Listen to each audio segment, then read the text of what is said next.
Halo Bapak Ibu, saudara-saudari sekalian, lovers and haters, salam cerdas Indonesiaku. Jumpa lagi kita pada kesempatan kali ini. Bagi Anda yang belum subscribe channel saya, silakan subscribe channel saya, tekan loncengnya agar Anda dapat notifikasi setiap kali saya mengupload video-video saya. Oke, pada kesempatan kali ini saya akan membahas sesuatu yang lagi mulai viral nih ya. Apa itu? Gara-gara ulah, sekali lagi, gara-gara ulah seorang anak pejabat Ditjen Pajak, ya, Direktorat Jenderal Pajak gitu ya. Kalau saya tidak salah, Eselon 2, nanti kita lihat deh ya. Bapaknya tuh harus dicopot gitu. Siapa itu yang copot? Mungkin Ibu Sri Mulyani. Ntar kita lihat lah, kan sambil ntar kita bahas nih ya. Mungkin orang bertanya gitu ya, apa urusannya anaknya brengsek bapaknya harus dicopot oleh Ibu Sri Mulyani? Ya, menarik kan? Nah, oleh karena itu, kalau bapak Anda itu pegawai negeri, Anda jangan brengsek lah gitu ya. Apalagi sampai brengseknya Anda itu membuat bapak lu itu dicopot gitu ya. Nah, kita lihat ya, kenapa itu harus dicopot bapaknya. Kita nonton dulu nih ya video nih dari seorang namanya Pak Permadi ya. Orang suka sebutnya Abu Janda. Ini menarik nih videonya. Mari kita saksikan dulu videonya ya. Lagi rame nih guys. Anak pejabat Ditjen Pajak ditangkap gara-gara mukulin anak kecil. Anaknya sahabat saya. Baru ketahuan ternyata hidupnya super hedon. Naik Rubicon, punya Harley, punya bisnis kos-kosan. Bapaknya cuma pejabat Eselon 2 Ditjen Pajak Jaksel yang gajinya 81 juta per bulan. Tapi menurut LHKPN, bapaknya punya harta 51 miliar. Gaji cuma 81 juta, punya harta 51 miliar. Itu duit dari mana woi? Apa duit pajak dari rakyat dipakai beli Rubicon sama Harley? Bu Sri Mulyani gimana nih bu? Kapan Indonesia mau maju? Pejabatnya doang yang kaya, negaranya dibikin miskin. Ngapain rakyat bayar pajak kalau pejabat pajaknya bejat bu? KPK di mana KPK? Bangun woi, udah siang woi. Lucu juga ya videonya. Saya suka ini, saya suka ya. Jadi intinya anaknya Pak Permadi ini atau Abu Janda ya orang sering sebutnya, digebukin gitu sama anak pejabat Ditjen Pajak ini ya. Saya punya videonya ya, anak itu ditendang, diinjak gitu ya. Padahal anak kecil gitu ya, kasihan banget gitu ya. Tapi saya nggak tega tayangin di sini. Sebabnya kalau saya tayangkan juga pasti akan disensor, bisa di-ban gini. Saya punya video sama YouTube, tapi nggak usah lah ya. Oke, kita lihat nih beritanya nih ya. Apa sih yang menyebabkan gara-gara anaknya bapaknya itu harus dicopot gitu ya. Astaga. Nah jadi gini. Ternyata anaknya pastilah melakukan tindakan kekerasan, kan sudah ditangkap ya sama polisi. Pasti kenalah pasal-pasal pidana, penganiayaan dan segala macam. Nanti kita lihat ya. Nah tetapi kenapa urusannya sama bapaknya? Nah ini bodoh nih anak nih ya. Nah tapi itu memang sudah takdir Tuhan gitu ya. Bapaknya jatuh gara-gara anaknya. Kalau menurut saya loh ya. Jadi bapaknya itu pejabat di Direktorat Jenderal Pajak Jakarta Selatan. Eselon 2, nggak tinggi-tinggi amat sih ya. Namanya ini Rafael Aluntri Sambodo ya. Nah di sini Detik memberitakan bahwa begini loh pergerakan harta Rafael Aluntri Sambodo dari tahun ke tahun. Lucu juga ya. Padahal yang bikin dosa itu anaknya, bapaknya nih kena sorot. Ya karena kebetulan aja bapaknya nih pejabat Ditjen Pajak Jakarta Selatan yang kebetulan hartanya fantastis. Nah kita lihat nih ya. Di sini sebelumnya adalah satu video, cuman saya nggak mau tayangkan karena ternyata video itu hoax gitu ya. Di situ dikatakan Ibu Mulyani memecat ya Rafael Aluntri Sambodo ya. Ternyata kalau dari berita yang sebenarnya Ibu Sri Mulyani tidak memecat tapi mencopot. Nantilah kita lihat beritanya yang menjelang terakhir, maka dari itu jangan di-skip ya. Di sini alasannya mengapa Rafael Aluntri Sambodo ini harus dipecat karena anaknya yang namanya Mario Dandi Satrio melakukan penganiayaan anak seorang anggota Banser NU. Lalu tetap hubungannya apa gitu? Iya, tunggu dulu dong, sabar ya. Nah, kasihan juga ya, gara-gara anaknya macam-macam dia dicopot. Nah, tapi bukan gara-gara anaknya sih ya, karena orang mungkin berkoar-koar gitu ya. Ternyata ketahuan bapaknya punya kekayaan yang fantastis gitu ya. Jadi mau diperiksa nih bapaknya ya. Diperiksa oleh Inspektorat Jenderal Kementerian Keuangan ya, karena hartanya mencurigakan. Ya, jadi memang di-trigger gara-gara anaknya yang konyol ini ya. Kebetulan ditelusuri bapaknya itu pejabat Ditjen Pajak yang ternyata punya harta fantastis. Ya sudahlah, sekalian aja diperiksa bapaknya ya. Nah, di sini kata Detik Finance ya, Ibu Sri Mulyani ini sudah menginstruksikan Inspektorat Jenderal dari Departemen ini ya, Keuangan lah ya, untuk mengecek kekayaan dari Rafael Alun Trisambodo ya. Pada tanggal 23 Februari lalu yang bersangkutan itu mulai melakukan pemeriksaan. Demikian kata Ibu Sri Mulyani pada keterangan persnya ya. Wih, pada hari Jumat kemarin. Nah, di sini menurut detik.com ya, Rafael Alun Trisambodo ini pertama kali melaporkan harta kekayaannya pada KPK tahun 2011. Berarti sekitar 12 tahun yang lalu ya. Nah, pada waktu itu dia sudah menjabat sebagai Kepala Bidang Pemeriksaan, Penyidikan, dan Penagihan Kanwil Direktorat Jenderal Pajak Jawa Timur 1. Jadi dia sudah pernah melaporkan lah ya hartanya ya. Nah, di sini yang menariknya, pada tahun 2011 itu dirinya tercatat sudah punya harta 20,49 miliar. Ya, lumayan juga dong ya. Namun pada tahun 2012 dirinya nggak pernah melaporkan LHKPN miliknya, padahal harus melaporkan kekayaannya ya. Kemudian Rafael Alun Trisambodo ini sempat pindah untuk posisi yang sama di Kanwil Direktorat Jenderal Pajak Jawa Tengah 1 pada 2013 sampai 2015. Nah, berdasarkan laporan yang dia sampaikan pada 22 Januari 2015 ya, hartanya meningkat jadi 35,2 miliar. Jadi ada pertambahan 15 miliar ya dalam waktu 4 tahun. 15 miliar dalam waktu 4 tahun ya. Kemudian di tahun itu juga katanya ya, dia mulai menjabat sebagai Kepala Kantor Pelayanan Pajak Pratama Situbondo ya.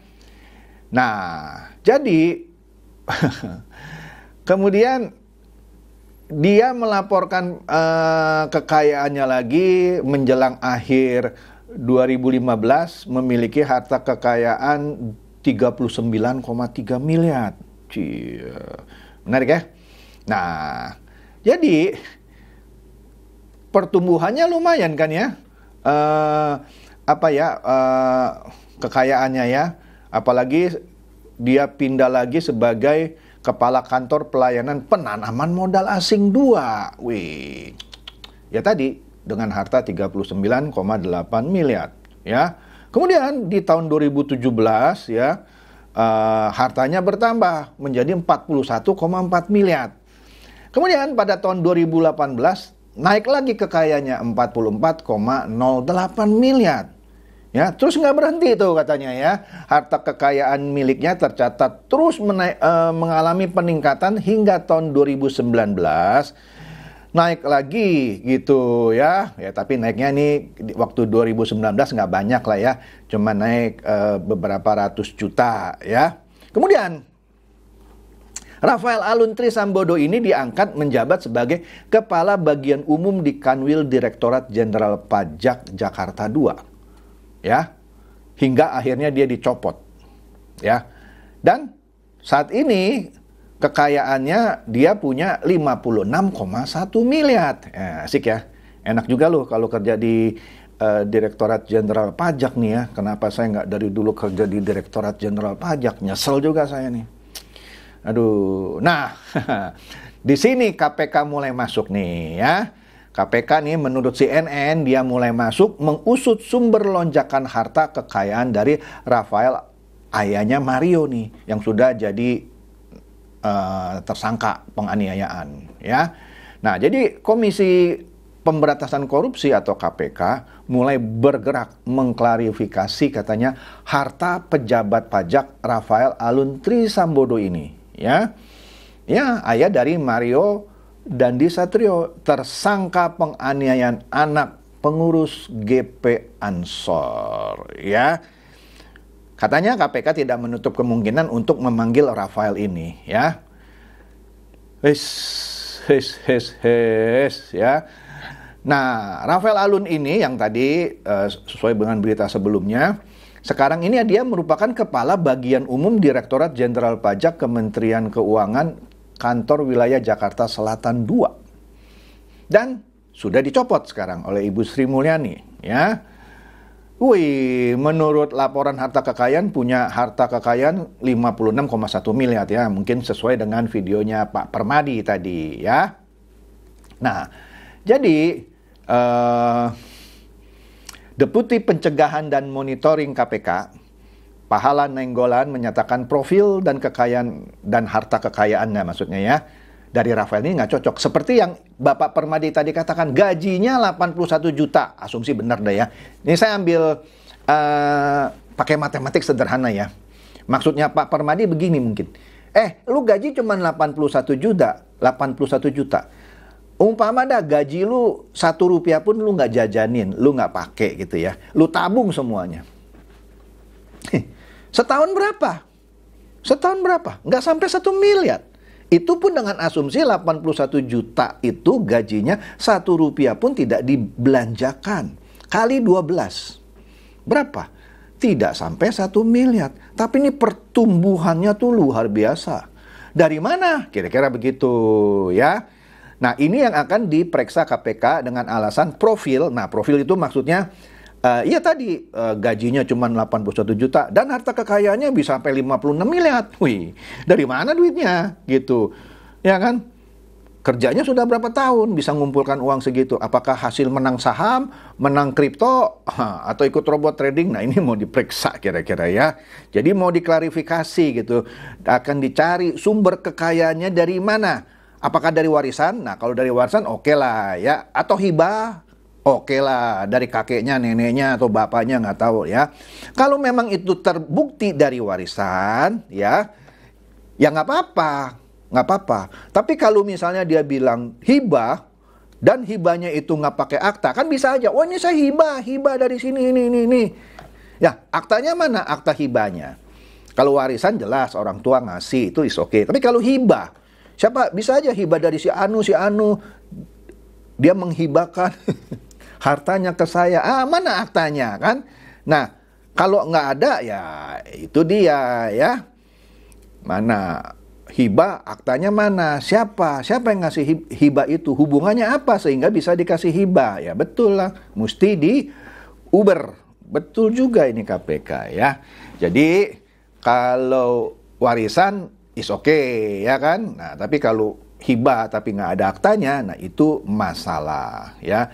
Jadi dikatakan KPK sekarang ini akan bekerja sama dengan sejumlah pihak nih ya untuk menelusuri kepemilikan aset yang belum dilaporkan oleh Rafael ya. Jadi target pertama katanya mencari tahu apakah ada lagi aset yang tidak dilaporkan. Karena biasanya bukan saya nggak ngomongin Rafael. Pejabat yang melaporkan itu belum tentu semua kekayaannya dilaporkan. Kalau dilaporkan segitu, bisa-bisa dia punya lebih. Iyalah, maka ini akan di-Uber. Ada nggak nih aset lain yang belum dilaporkan? Yang sudah dilaporkan saja bikin orang curiga. Jangan-jangan ada lagi yang belum dilaporkan. Ya. Jadi kalau ada aset yang tidak dilaporkan, ya, nah, waduh. Di Uber terus nih, akan dicek ke bank, ya mungkin kerjasama PPATK gitu ya. Kemudian apakah dia simpan uang dengan beli polis asuransi gitu ya, tapi dia buat tidak pernah melaporkan. Kan bisa orang memberikan gratifikasi dengan membukakan dia gitu ya, polis asuransi yang besar, tapi dia tidak laporkan. Bisa, tapi dia nggak lapor ya, jadi akan dicek tuh asuransinya, siapa tahu dibeliin orang. Nah ini sih menurut berita sih ya, setuju saya. Kemudian dicek juga ke bursa efek ya, apakah dia pernah beli saham atau dapat gratifikasi dalam bentuk saham, obligasi atau apapun ya, tapi nggak pernah dilaporkan ya. Ya gitulah kira-kira ya. Nah, oleh karena itu, Menteri Keuangan Ibu Sri Mulyani resmi mencopot Rafael dari jabatan Kepala Bagian Umum Direktorat Jenderal Pajak Wilayah Jakarta Selatan 2. Meskipun demikian, nah asik ya, sudah dicopot, ya tapi dicopot karena mau diperiksa lah.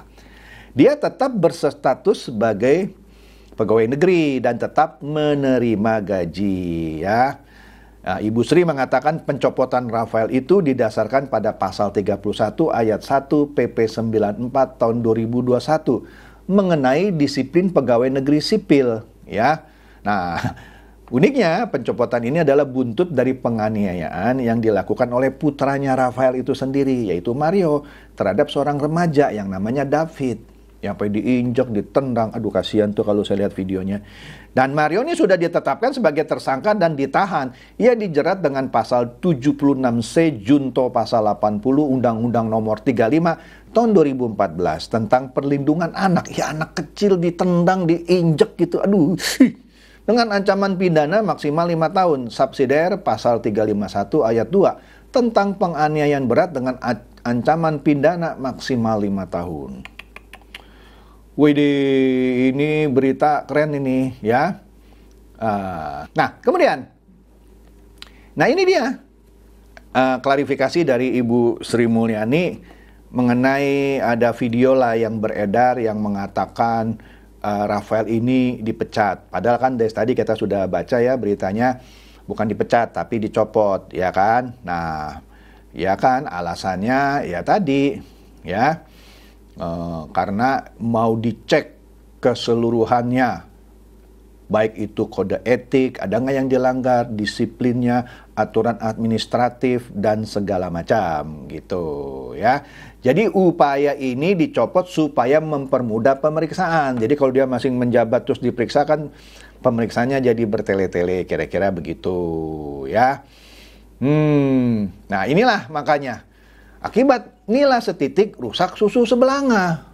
Makanya lo kalau punya bapak gitu ya, apalagi hartanya banyak, nggak dilaporin semuanya, jangan nakal-nakal lo, nanti bapak lo copot ya. Ini bukan hanya untuk Mario aja, mungkin untuk Mario yang lain ya, yang bapaknya pejabat. Jangan lo, jangan sok-sokan gitu ya. Nah, ya udahlah, semoga ini jadi pembelajaran yang positif ya.